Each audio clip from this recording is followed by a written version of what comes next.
New York সিটির যান্ত্রিক ব্যস্ততা আর কোলাহল পেছনে ফেলে প্রকৃতির শান্ত স্নিগ্ধ পরিবেশে একদিনের জন্য মিলেছিল পাবনার মানুষের প্রাণের মেলা। লং আইল্যান্ডের মনোরম পরিবেশে লেকের পাশ ঘেঁষে বেলমন্ট পার্ক, প্রকৃতির অপরূপ সৌন্দর্যে ঘেরা এই স্থানেই আয়োজন করা হয় পাবনা ওয়েলফেয়ার অ্যাসোসিয়েশনের দিনব্যাপী বনভোজন ও মিলন মেলা। I like it because it's like natural and there's ducks and water. আম্মুকে নিয়ে আসলাম পিকনিকে দেখার জন্য, এই যে আমরা সবাই এই যে ভাবিরা আসছে, সবার সাথে একটু দেখা হয়ে গেল, এটাই আনন্দ। না রোদ না মেঘ, ঠান্ডা গরম সব মিলিয়ে খুব ভালো লাগছে। আর সবচেয়ে বড় কথা, পিকনিকে এসে এখানে এনজয় করতেছি পরিবারের সবাই মিলে, এবং পাবনার সব সদস্য এক জায়গায় হয়ে আমরা পিকনিকটা যে এনজয় করতেছি, এটাই হচ্ছে সবচেয়ে বড় কথা। আমার সাথে আমার কাজিন ব্রাদার আসছে, আরও অন্যরা আসছে, ফ্রেন্ড আসছে, তারপর সবাই অনেক ভালো লাগতেছে জায়গাটা। সিটির ইট পাথরের চার দেয়ালের বাইরে খোলা আকাশ আর সবুজের মাঝে সবচেয়ে বেশি উচ্ছ্বাসিত ছিল শিশুরা। ছোটাছুটি, খেলাধুলা, হাসি ঠাট্টা আর বন্ধুদের সঙ্গে প্রাণ খুলে আনন্দে পুরো পার্ক জুড়ে তৈরি হয় উৎসবের আমেজ। বয়সভিত্তিক শিশু কিশোরদের দৌড় প্রতিযোগিতা যোগ করে বাড়তি প্রাণ। প্রিয়জনদের উৎসাহ, করতালি আর উচ্ছ্বাসে প্রতিটি প্রতিযোগিতা হয়ে ওঠে আরও আনন্দময়। শুধু শিশু কিশোররাই নয়, আনন্দের এই আয়োজনে পিছিয়ে ছিলেন না বড়রাও। বাস্কেটবল, টার্গেট টাচ সহ নানা খেলাধুলা ও প্রতিযোগিতায় ছিল অংশগ্রহণকারীদের উচ্ছ্বাস। আর টানটান উত্তেজনার মধ্যেও নারীদের পিলো পাসিং প্রতিযোগিতা হয়ে ওঠে সবার অন্যতম প্রিয় আকর্ষণ। আমরা আশা করি পাবনা ওয়েলফেয়ার অ্যাসোসিয়েশন যেভাবে পাবনাবাসীকে ঐক্যবদ্ধ করে রেখেছিল, সামনের দিনগুলোতেও পাবনাবাসীকে ঐক্যবদ্ধ করে আমরা ঐক্যবদ্ধ কমিউনিটি করব।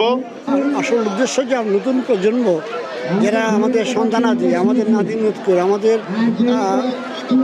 যারা আত্মীয় স্বজন যারা আছেন, যারা আমাদের সংস্কৃতির সাথে আমাদের বিভিন্ন অনুষ্ঠানে পরিচিত হতে চায় না বা আসা যাওয়া করতে চায় না, তাদেরকে উৎসাহিত করা, সাথে সাথে তারা যেন এই অনুষ্ঠানগুলো আমরা যখন অনুপস্থিত থাকবো, আমরা যখন মারা যাব, তারা যেন এগুলো হাল ধরতে পারে। সবসময় আমি বলবো যে পাবনা সমিতির একাধিক কমিটি আছে, তার মধ্যে এইটা সবচেয়ে বৃহৎ এবং এর আয়োজক এবং আয়োজন যেটাই হয় খুবই সুন্দরভাবে হয়। এর মধ্যে কোনো রকম কোনো গোলমাল কথা, ভুল ত্রুটি এ ধরনের খুব একটা চোখে পড়ে না। পাবনার অনেক মানুষই দেখা যাচ্ছে আমেরিকাতে আসছে বা নিউ ইয়র্কে থাকে, আমরা জানি না, শুনছি অমুক দিন অমুক আসছে, কিন্তু পিকনিকে আসতে দেখা হয়। দেখা যাচ্ছে এক বছরে একদিনই দেখা হয়, অথচ খুবই কাছের মানুষ, দেশে খুব ভালো সম্পর্ক ছিল, একসাথে অনেক ঘুরছি, খাইছি, অনেক কিছু করছি, কিন্তু পিকনিকে আসতে মনে হয় যে ওই আঞ্চলিকতা, আঞ্চলিক ভাষায় কথা বলা, দেশের আঞ্চলিক ভাষায় কথা বলতে গেলে কিন্তু ভালো লাগে, তো দেশের টান চলে আসে, নারীর টান চলে আসে। পাবনাবাসীর এই মিলন মেলায় যোগ দেন নিউ ইয়র্কে বসবাসরত বিভিন্ন জেলা সমিতির নেতৃবৃন্দ ও অতিথিরাও। এই যে নর্থ বেঙ্গলের একটা বন্ধন, এটাকে সুদৃঢ় করার জন্য আমাদের মধ্যে একটা ভ্রাতৃত্ব তৈরি হয়েছে, এবং আমরা ভবিষ্যতে এই পাবনা, বগুড়া, সিরাজগঞ্জ সহ 16টি জেলা আছে, এই জেলাগুলোকে একত্র আমরা কাজ করে এই নর্থ বেঙ্গলকে আরও শক্তিশালী করতে চাই।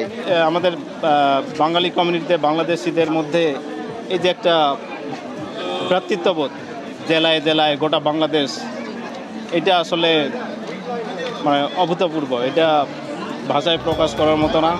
আমরা এখানে আসছি ফ্যামিলি নিয়ে, সবাই এনজয় করতেছি। সকাল থেকে সন্ধ্যা আনন্দের পাশাপাশি ছিল দেশীয় স্বাদের নানা আয়োজন। বাহারি বাংলাদেশি খাবারে আপ্যায়িত হয়ে যেন অনেকে খুঁজে পেয়েছেন দেশের পরিচিত স্বাদ আর স্মৃতি।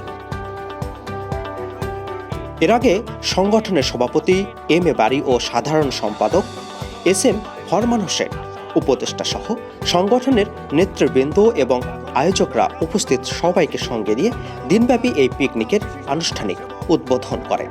এতে প্রধান অতিথি হিসেবে অংশ নেন আশা গ্রুপ অব কোম্পানিজের প্রেসিডেন্ট ও চেয়ারম্যান।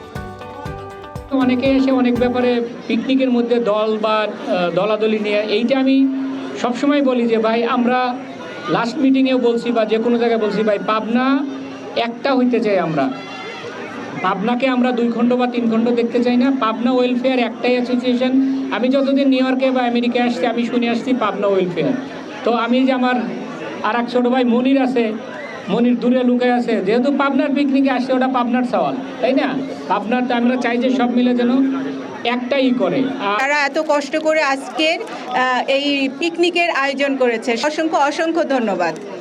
সম্মিলিত জনতার উপস্থিতি প্রমাণ করে যে আমরা আসলে আমাদের এই যে বার্ষিক বনভোজন 2026 এটা আমরা অত্যন্ত সুন্দরভাবে আয়োজন করতে পেরেছি।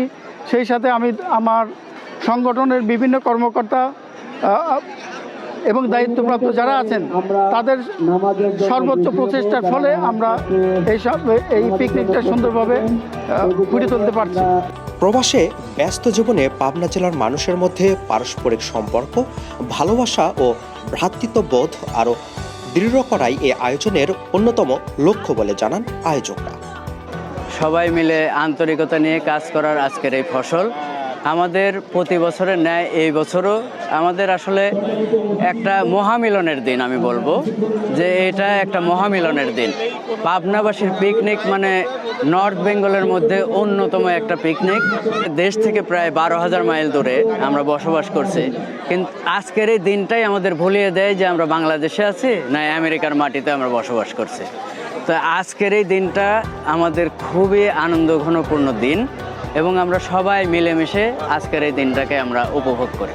দিনভর খেলাধুলা আর আনন্দ উৎসবের শেষ পর্ব ছিল প্রতিযোগিতায় বিজয়ীদের হাতে পুরস্কার তুলে দেয়া, আর বহুল প্রতীক্ষিত র্যাফেল ড্রতে যোগ হয় বাড়তি উত্তেজনা। আপেল মাহমুদ, ঠিকানা নিউজ, নিউ ইয়র্ক।